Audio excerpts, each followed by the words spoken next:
Okay, this is background of the Civil War Part 6. We're going to finish the Dred Scott decision, go back and pick up something I omitted earlier, and Panic of 1857, and possibly get as far as the John Brown's raid on Harper's Ferry and maybe even the secession. All right. Dred Scott and his wife Harriet had sued in the state courts in Missouri for their freedom based on the fact that they had been illegally held as a slave in a free state in a free territory. Until that case came up, this would have been, as I told you before, routine open and shut. The court would have ruled in their favor. But by this time, abolitionism is on the march. The institution of slavery is under attack, and the Missouri Supreme Court decided to make a statement. They denied the Scots' request for freedom. Okay, so there the matter rested until the doctor's widow, the Scots owner, had died and his wife inherited them. She wanted to remarry. Now, under the law of that state at that time, the property she had gotten from her husband would have to be distributed, presumably among her children or whatever. So an executor named Sanford was, I think it was her brother, was set up to handle all this. So the Scots sued again. This time they sued Sanford. They had backing, I'm told, financial backing from abolitionists who were hoping to get this into the Supreme Court and get a ruling, maybe throwing out the Kansas-Nebraska Act's repeal of the Missouri Compromise. Okay, long story short, it ended up at the U.S. Supreme Court, and what Scott's backers had not counted on was that the court had a 5-4 majority of pro-slavery Southerners.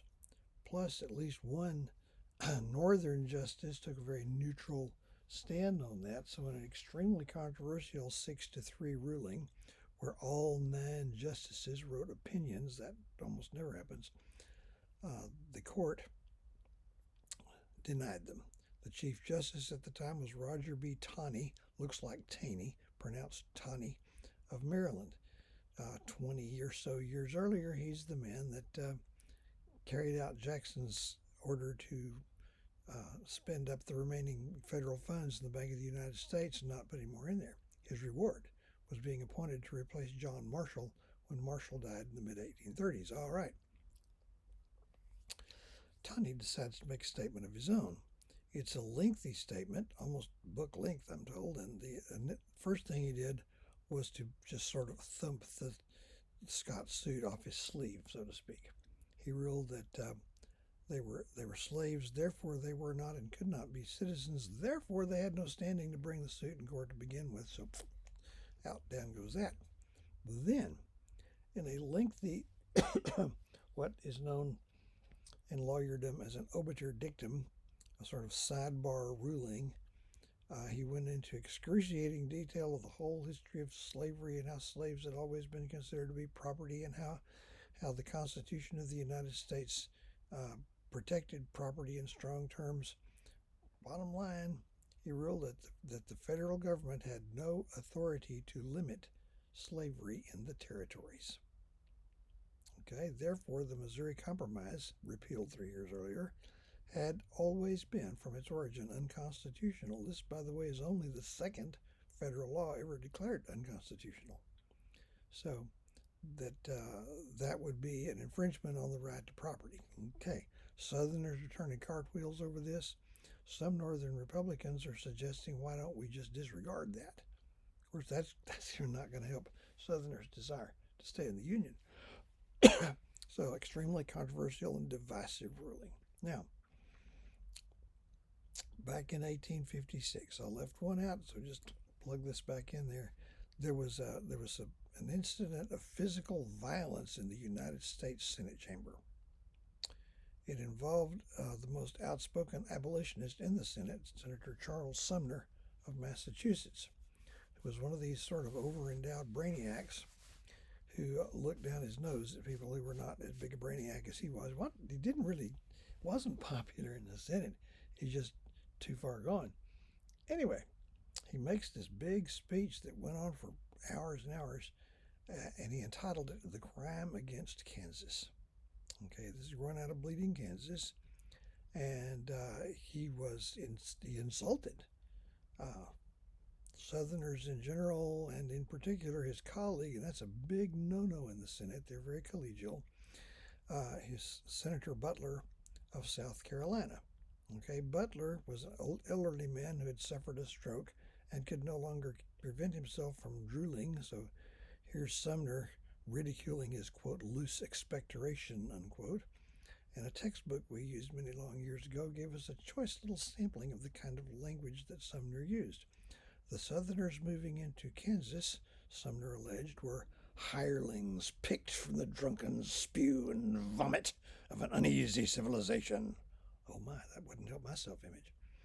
Okay, it was deeply insulting. So there was a congressman from South Carolina. Butler is a senator from South Carolina. He had a relative who was a congressman named Brooks, Preston Brooks. And Brooks was grievously insulted by all this. And this was the kind of thing you'd fight a duel over. All right, he's all into the Southern code of manhood and dueling and all that. But he quickly rejected. Now, since his relative Senator Butler was obviously too old to defend his own honor, it fell to Brooks to do that. So he quickly rejected the idea of challenging Sumner to a duel because you only duel your social equal. And in his view, Sumner was little more than an insect. You don't duel somebody like that. You chastise them like a disobedient slave. So, walking canes were fashionable accessories for the well-dressed gentleman that year. Brooks had several. He got himself all dressed up, selected a walking cane with a heavy lead head on it, went strolling into the Senate chamber one day after the business was concluded, not too many people in there, and came up behind Sumner, who was sitting at his desk working, and proceeded to beat him senseless with the cane. Got in 6 good licks, broke the cane over Sumner's head.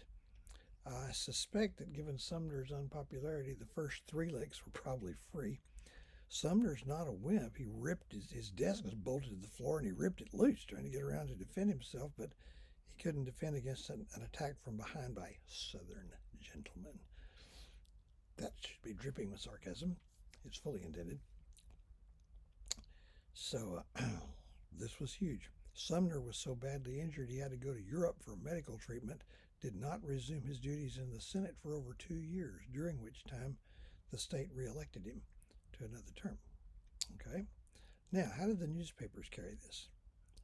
If you can guess, they haven't changed. In the northern newspapers, Congressman Brooks was not just a single individual congressman. He was every single Southerner. That's what the South is like. That's what the culture is like. They're impervious to reason or logic. All they know to do with you disagree with them, beat you over the head with a stick. They indicted the entirety of the South for what one man did. Should look familiar, shouldn't it? I'm not excusing Brooks, by the way.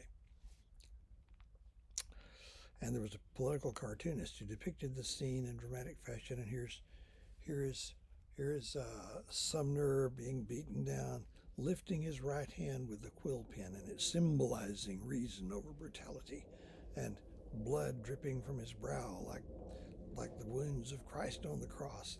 The cartoonist didn't depict Brooks because the cartoonist didn't know what he looked like.